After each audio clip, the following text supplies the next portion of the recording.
The Supreme Court of India today reiterated that no one should be prosecuted under Section 66A of the Information Technology Act of 2000, which was struck down as unconstitutional by the Supreme Court back in 2015 in the Shreya Singhal case.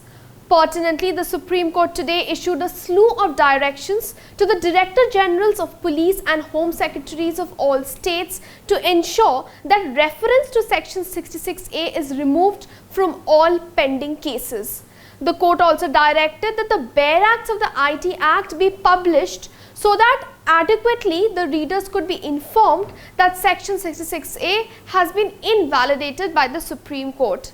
Essentially, the bench comprising Chief Justice of India, UU Lalit, Justice S. Ravinder Bhatt and Justice Ajay Rastogi was hearing a writ petition filed by the NGO PUCL, that is the People's Union for Civil Liberties, which highlighted the issue of Section 66A of the IT Act being invoked despite the judgment of the Supreme Court in the case titled Shreya Singhal versus Union of India.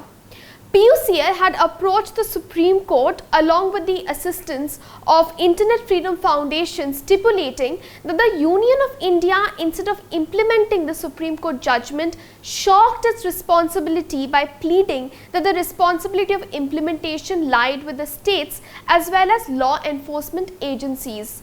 During the last hearings in this matter, the Supreme Court had asked the Union government to get in touch with the Chief Secretaries of the states where FIRs under Section 66A of the Information Technology Act were continued to be registered despite the provision being declared unconstitutional by the Supreme Court in 2015.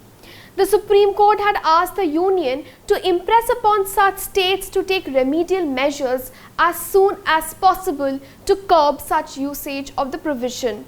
Today during the hearing, Advocate Zohaib Hussain, appearing for the Union of India, placed an All India status report with regards to complaints under Section 66A of the IT Act. The Supreme Court noted that the information provided by Advocate Hussain suggested that despite the issue regarding the validity of Section 66A being dealt with in the Shreya Singhal versus Union of India judgment, a number of crimes and criminal proceedings still reflected on the provision of Section 66A of the Act, and that citizens were still facing prosecution under this particular provision.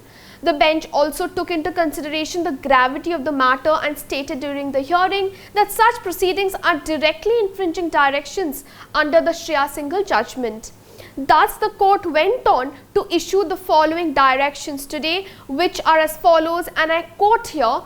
Number 1, it needs no reiteration that Section 66A is found to be in violation of the Constitution, and as such no citizen can be prosecuted for violation of alleged offences under Section 66A of the IT Act. Number 2, in all cases where citizens are facing prosecution for violations of Section 66A, the reference and reliance upon Section 66A from all crimes shall stand deleted. Number 3, we direct all Director Generals of Police, Home Secretaries and competent officers in states and union territories to direct the entire police force not to register any complaint with respect to violation of Section 66A.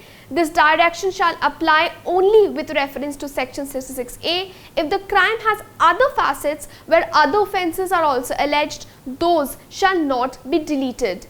Number 4, whenever any publication, whether government, semi-government or private, about IT Act is published and Section 66A is quoted, readers must be adequately informed that the provisions of 66A have been pronounced upon by this court as to be violative of the Constitution of India.